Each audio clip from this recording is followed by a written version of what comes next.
foods or parts of culture that are brought into the mainstream, and that those choices around, of course, what is brought into the mainstream are usually not random. They're very specific around what a dominant culture finds acceptable, finds flavorful, finds very appealing, and other things are, relegated kind of to the side. And I think that's really interesting around food, because not only, like Tina already said, we all have an idea of what like the perfect enchilada is, right, in our minds, or the quesadilla, or the carne asada, right, and that'll mean something to each of us. And even though we all have a very specific idea, it can signal still further within that deeper, authentic historical ties, right? For me, as like a Colombian, right, we have very specific ways of creating enchiladas, right? That would be different from how Nancy would do it, right? And then it doesn't mean that we're competing for levels of authenticity, but it's recognizing that authenticity itself is variegated and branches. And I think that food, for why kind of food is a great way of acknowledging the difficulty. When you're part of a group where if you make work about enchiladas, you're going to get pinned down, right, about having a certain cultural identity or heritage. But the truth of that is that it's harder to kind of think about what really makes it authentic.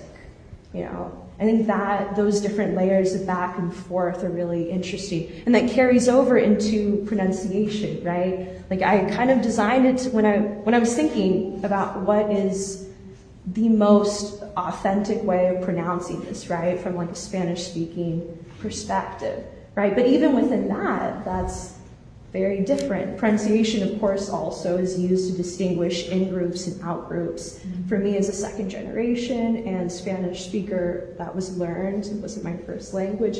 That is a layer for me of trying to kind of navigate, think, where do I better fit in? There are many situations where I feel like I speak the best Spanish in the room. There are many situations where I feel like I don't speak the best Spanish in the room.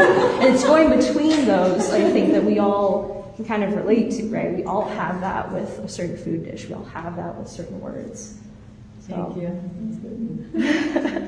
And then the sculpture is actually strawberry boxes, which references field workers and people that work in the fields.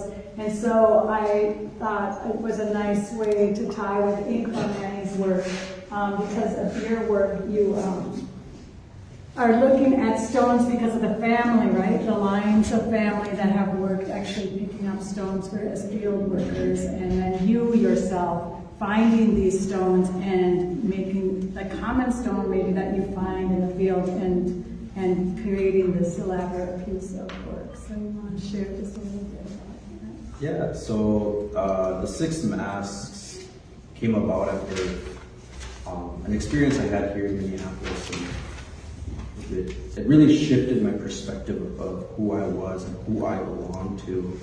After winning a commission and then later resigning from it, it really kind of left this openness inside of me of thinking, like, what is my true identity? How do I identify to those things who claim me? And from that, it brought me back to this experience of, you're told who you are and who your people are. And so it brought me back to, some of my earliest memories is watching my mom, in Chihuahua. One of my grandfathers, he's a big farmer, and my mom and my aunts would just peel chipotles and jalapenos, and they would tear off the tops, and they would do that over and over. And so they had like all of these bandages to cover the blisters, and they would do that, and they would peel all sorts of just food, and they would stack it up in those stalls and big warehouses. So there's me, being 2 or 3, all of these big costals. And so watching the men of my family in Chihuahua, do the hard work, going out in the fields before the sun rises, and grabbing different things or the asado and just working in the field, seeing their hands, that left a really big imprint into how I draw people, how I depict people. But coming to the United States, in specifically, it was an instance in 4th grade where we were talking about our families. And for me, you look up to the people in your family, you think they're almost superheroes. And especially for me, these are people that work hard. And then saying, yeah, I come from, farmers. And my classmates, I went to a primarily white school. We were the only non-white family in our town. And so when I said we come from farmers, I was proud of it. And I think the students, maybe my classmates, could see that pride. And then somebody shot back and said, so you guys are rock pickers. And then that just kind of cut me in half, and then I thought, that's all you think we are. Because in rural Minnesota, the only experience that a lot of people have to, Mexican people is what they see in media, or the field workers that come, a lot of them are farmers, and they're wealthy farmers, they're millionaires. A lot of my peers were millionaires, but they farmed, and that gave me... Well, the rocks have to be picked up by people, right? Yeah. Because the machinery cannot pick them up. Yeah, so that was like the experience, and so I was brought back to that, and I started thinking, why have I held on to this feeling? Why have I held on to this memory of being cut down? And I thought about other people's experiences in the United States and even in Mexico at different levels where we were looked down upon. And I started to think, what can I do to share that?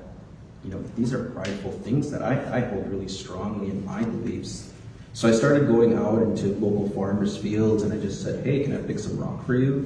And they said, yeah, take it all of the rock that you want, you can take it. And so at one level, I had to humble myself down and say, this is where I come from. I'm a cultural legacy of it. I'm the cultural continuum of my family. And I'm going to do that same task, but I'm going to elevate it and say that these are precious things. Kind of like you were talking about, like when I look at stone, both culturally but also spiritually, like there's a certain level of reverence I have for it.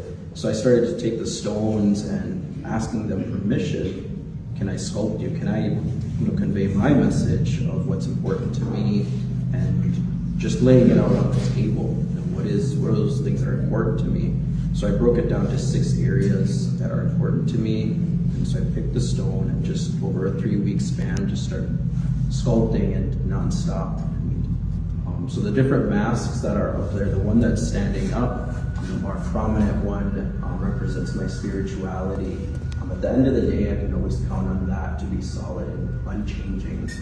And then the runs around it, I kind of was thinking about just different ideas. So there's the Olmec mask, and I was thinking about that we all come from legacies, and we all can trace back to something. And for Central America, a lot of people trace back to the Olmecs. And so I think of them as like the beginning of artistry, and the legacy of artistry in the United States and Central America and in Americas. And then next to it, coming towards me, is a mask of Xipetotec, along with a lucha libre mask.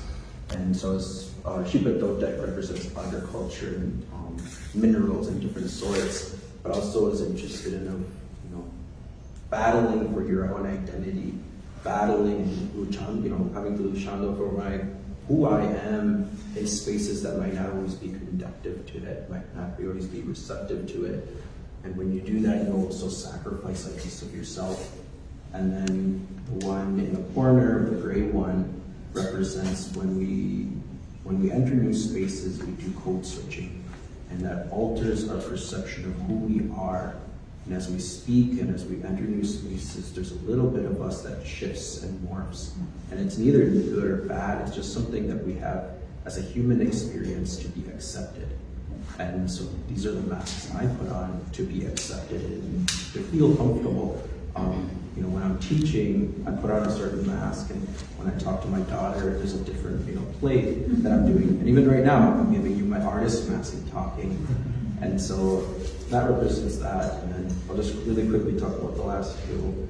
The last two represent, the white one represents my American identity.